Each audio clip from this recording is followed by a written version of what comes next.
The Weekly Blend is proudly sponsored by Game Freaks, your local game store here in Northwest Washington.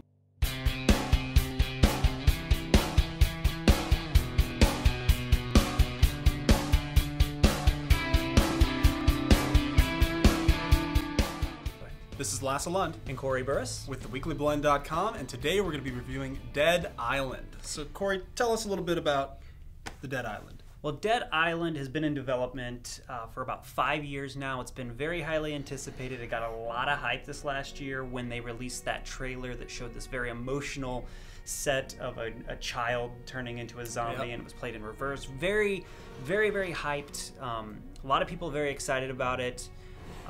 Basically, you start off as one of 4 people that are in the middle of this zombie apocalypse on a resort island. Exactly. And, you know, when people were showing previews, they weren't too excited, but, and honestly, the characters don't really matter. Let's just be honest. You pick your character. It's just a skin that you seem to have, and then you run around the island. They do have a little bit of different varying abilities that plays into some of the like RPG one person elements. is a melee guy, another person can throw things, and so on and so forth. Right. But essentially, it's a big open world. You take on missions, you go on quests, and they take you all over the island to try different things.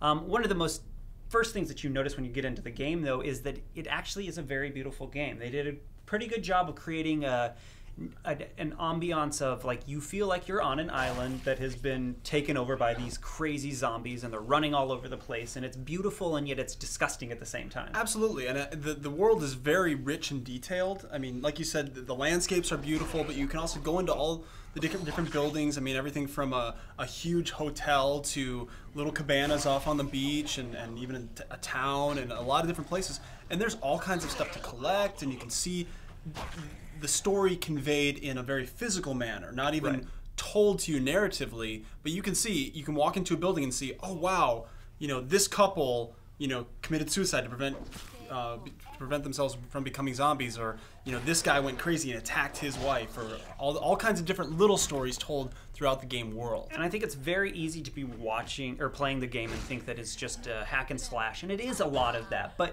there is a lot of kind of unique story that can be found in there. Sure. That being said, things like the graphics, as much as they're good, they're not great. They have the very shiny texture to everything. Yeah, everything looks a little wet, and everything looks like it was, you know, covered in Vaseline before they turned into zombies. So that's it's pretty, and yet it's not at the same time. All right, so that's the narrative and kind of the world that you're set into. Let's talk a little bit about the gameplay. It is very much a melee-oriented game. Yeah, I think that's one of the things that people might... It's not Left 4 Dead. No. You know, it's not a game where you get a big gun and you go shooting everything in the head. You have to use melee weapons, and they break on you. It's very up close and visceral. I mean, you're constantly being bombarded by zombies. Which plays, I think, a little bit into the controls. And one of my main issues with the game is that it has a bit of floaty controls. And I think that they're doing is they're trying to add weight to it and some of those things.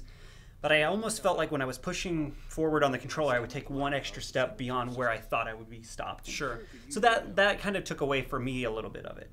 Well, and there's some interesting stuff that they do with the melee, however, where they, you know, you can break a zombie's arm to the point where I actually broke both zombies' arms, and he came after me and started headbutting me because that was his last option. You can also cut them and they can bleed out, so it's not just simple melee smashing their face in. Like, you can actually incorporate some strategy into it, and eventually you do unlock firearms and different and that does weapons. Play into the RPG elements, which is a main part of the game, which is you level up weapons, you level up your abilities, and including like those critical hits, like being able to take a zombie down with one hit. You can level that up. It's pretty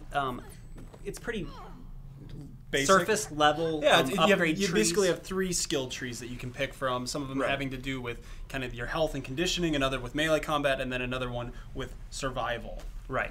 And it's definitely a fun game in a lot of ways in those terms, and leveling up is always fun, and finding new abilities. I did find it very fun to be running around the world, level up a weapon, and go back and you take it to a tool bench and like add abilities to it with different things that you find all over the island.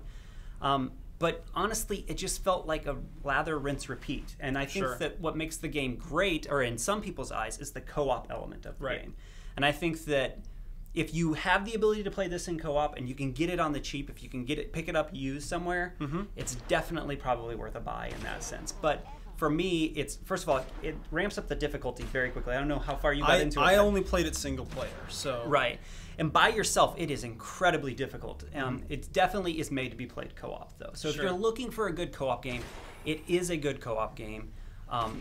It has pacing issues. We've talked about that before, and it's not everything that it was built to be in terms of story, but there is an interesting world there. I think the highlights of the game are definitely the exploration factor. I mean, you are on this fully realized world and you can see very interesting things happening all around as you're going through it. And then also the scenarios. I mean, they do a good job of conveying kind of the desperate situation that you're in, and they give you somewhat realistic objectives to accomplish in terms of you are on an island with a number of other survivors and you're trying to help them out.